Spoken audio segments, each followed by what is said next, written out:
여러분 안녕하십니까? JTB 뉴스입니다.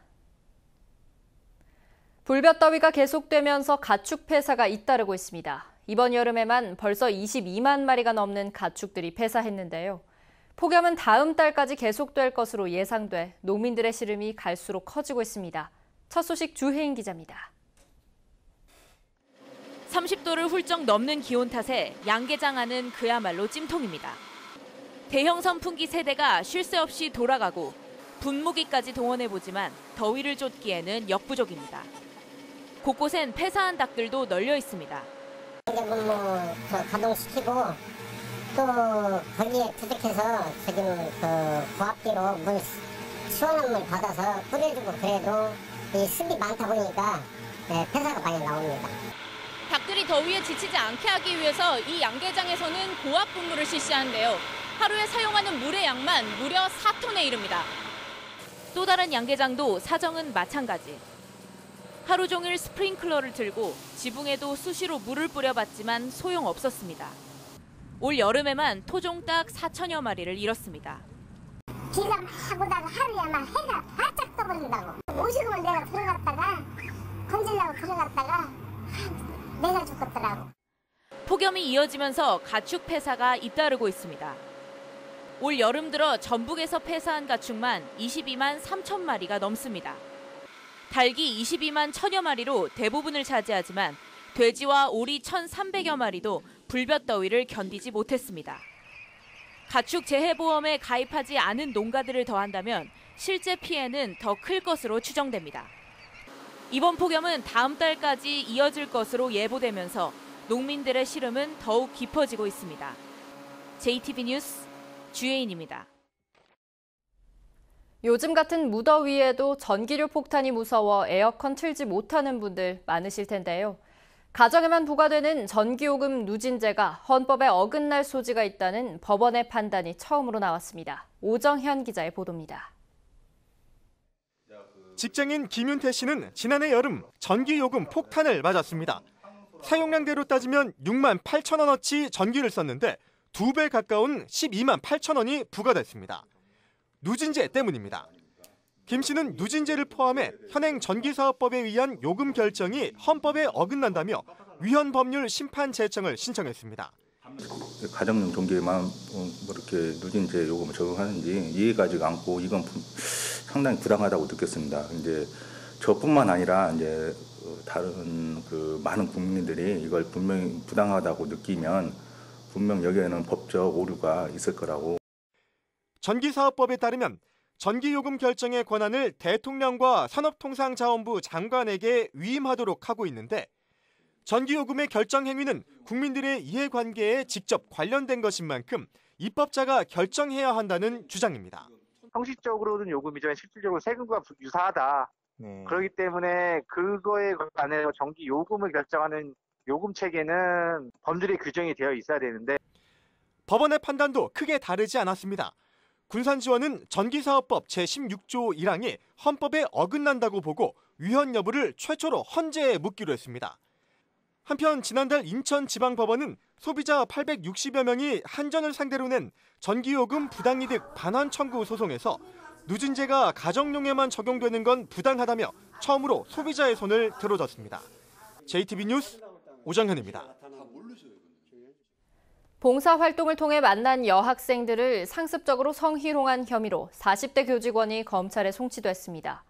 도교육청 역시 어제부터 이 교직원을 불러 조사하고 있는데요. 빠르면 이번 주 안에 징계 수위를 결정할 예정입니다. 정원희 기자입니다. 도교육청 소속 봉사활동 동호회장인 중학교 교직원 49살 김모 씨는 2년 동안 한 보육원에서 봉사활동을 해왔습니다. 김 씨는 이 과정에서 알게 된 보육원 출신 10대 대학생 A양과 A양 친구에게 성희롱은 물론 욕설을 수십 차례 휴대전화로 보냈습니다. 또 A양을 여자로 보고 있고 방을 하나 잡아놨으니 놀러 가자는 등의 발언까지 일삼은 것으로 알려졌습니다. 진짜 소름 돋았어요. 진짜 그냥 이 사람도 믿을 사람이 못 되는구나. 그냥 소름 돋고 수치스럽고 그냥 계속 울었어요, 집에서. A양이 지내던 보육원의 또 다른 고등학생도 비슷한 피해를 입었습니다. 수사에 나선 경찰은 결국 김 씨를 불구속 기소 의견으로 검찰에 송치했습니다. 학생 3명에게 성희롱과 폭언을 하는 등 아동복지법 등을 위반한 혐의입니다. 이번 사건을 감사 중인 도교육청 역시 피해자 등 관련자 조사를 마친 뒤 이번 주부터 김 씨에 대한 조사를 본격적으로 시작했습니다. 성희롱과 폭언은 물론 공무원 시험 지원을 핑계로 사적인 만남을 통한 잘잘못도 가릴 예정입니다. 저희가 보기에 아주 이건 좀 아니다 싶은 그런 사적인 만남들이 상당히 많이 됐어요. 도교육청은 경찰 수사 결과를 참고해 빠르면 이번 주 안에 김 씨에 대한 징계 수위를 결정할 계획입니다. JTB 뉴스 정원익입니다. 등록조차 안 된 무허가 선박으로 불법 조업을 한 어민들이 해경에 붙잡혔습니다. 등록된 선박인 것처럼 입출한 기록을 남겨 면세유까지 공급받았습니다. 나금동 기자가 보도합니다. 캄캄한 밤바다. 어민들이 배 한 척을 잡아세웁니다. 등록되지 않은 무등록 선박, 이른바 대포 선박입니다. 배 위에는 면세유가 들어있는 기름통이 즐비합니다. 54살 박모 씨는 올해 3월부터 대포 선박을 사들여 잠수부들과 불법으로 해삼을 잡았습니다. 범행에 사용된 무등록 선박입니다. 선박 이름도 가짜, 표지판도 가짜로 부착해 해경의 단속을 피했습니다. 박 씨는 정상적으로 등록된 선박에서 위치 발신 장치를 떼내 대포 선박에 달기도 했습니다. 입출한 기록을 남겨 대포 선박의 면세유를 공급받기 위해서입니다. 안전검사를 받지 않는 대포 선박은 사고 위험이 높습니다. 선박 검사를 받지 않았기 때문에 전복 등 각종 해상 사고가 발생할 수 있습니다. 이러한 사고가 발생할 경우 보상 등의 문제가 발생할 수 있기 때문에 이러한 선박을 발견할 경우 반드시 해양경찰에 신고하기 바랍니다. 해경은 수산업법 위반 혐의로 선주 박 씨와 범행에 가담한 잠수부 등 3명을 불구속 입건했습니다. JTB 뉴스 나금동입니다.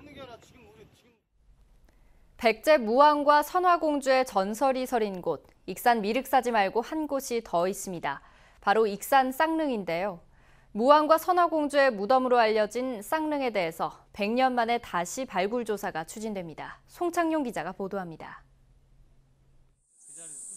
지름 30m, 높이 5m의 거대한 봉분. 익산 쌍릉 가운데 규모가 큰 대왕묘입니다. 남쪽으로 200m 떨어진 곳에는 이보다 조금 작은 소왕묘가 있습니다. 쌍릉의 정확한 실체를 파악하기 위한 발굴 조사가 추진됩니다. 익산시와 원광대 마암백제문화연구소가 다음 달에 문화재청의 허가를 받아 발굴 조사를 시작하기로 했습니다. 이번 조사는 일제 강점기인 1917년에 일본인이 발굴 조사한 뒤 정확히 100년 만에 다시 이루어지는 것입니다. 쌍릉에 대한 통설은 대왕묘가 백제 무왕, 소왕묘가 선화공주의 무덤이라는 겁니다. 실제로 고려사 저료와 신증 동국 여지승남은 백제 무왕의 묘라고 전하고 있습니다. 그러나 이 같은 통설은 지난해부터 흔들리기 시작했습니다.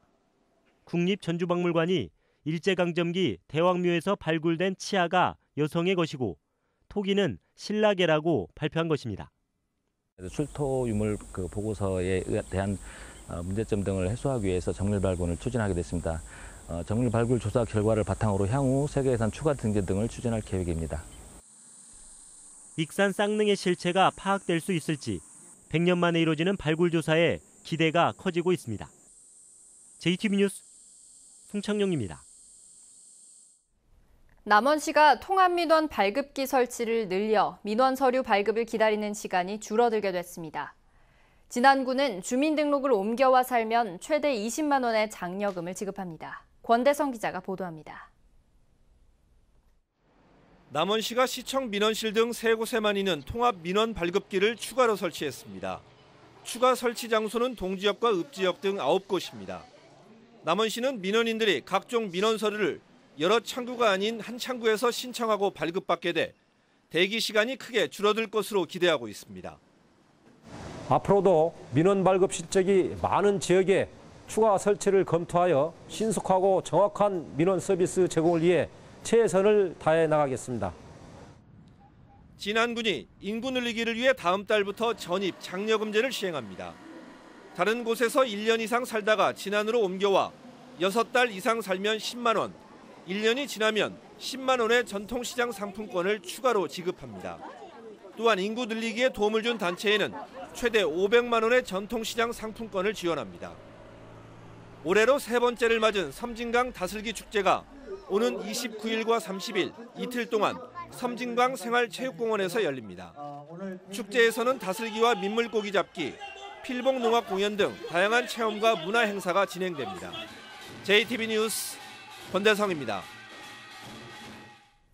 내일 전북을 방문하는 이낙연 국무총리가 현대중공업 군산조선소 협력업체와 간담회를 갖습니다.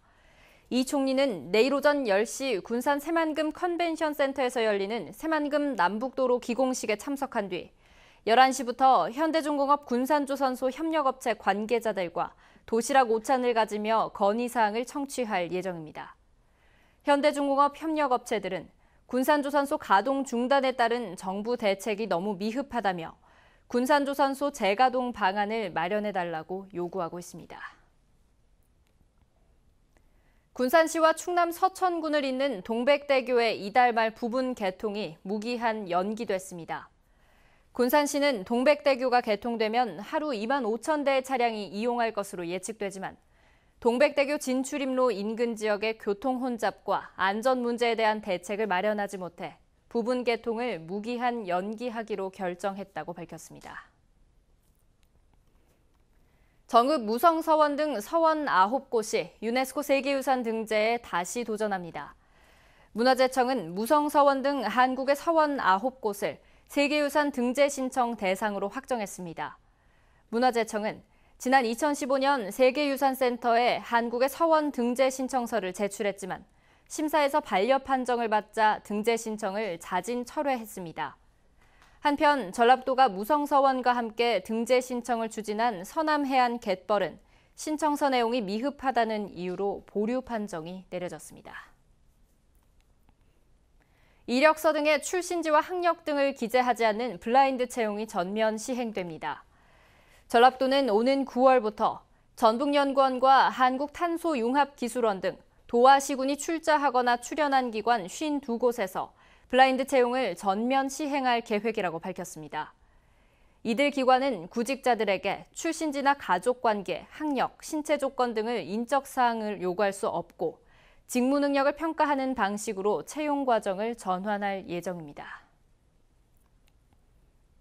중학생들이 2년 동안 동급생을 상습적으로 협박해 돈을 뜯거나 때렸다는 고소장이 접수돼 경찰이 수사에 나섰습니다. 익산경찰서는 15살 A군 등 3명이 같은 학년인 B군 등 2명을 일방적으로 때리고 돈을 빼앗거나 적은 돈으로 물건을 사오라고 심부름을 시켰다고 밝혔습니다. 해당 학교 측은 현재 가해 학생들에게 징계 조치를 취했고 진상조사 결과에 따라 사건에 연루된 학생들이 더 있을 것으로 보고 있습니다. 전북은 오늘 구름이 많겠습니다. 폭염특보는 모두 해제됐지만 여전히 덥겠습니다. 낮 최고 기온은 전주와 군산 32도 등 30도에서 32도가 예상됩니다. 오늘 밤부터 내일 아침 사이에는 짙은 안개가 끼는 곳이 많아 주의가 필요합니다. 내일도 낮 기온이 33도까지 올라 덥겠습니다. 전주기상지청은 당분간 가끔 소나기가 내리겠지만 무더위와 열대야가 이어질 것으로 내다봤습니다.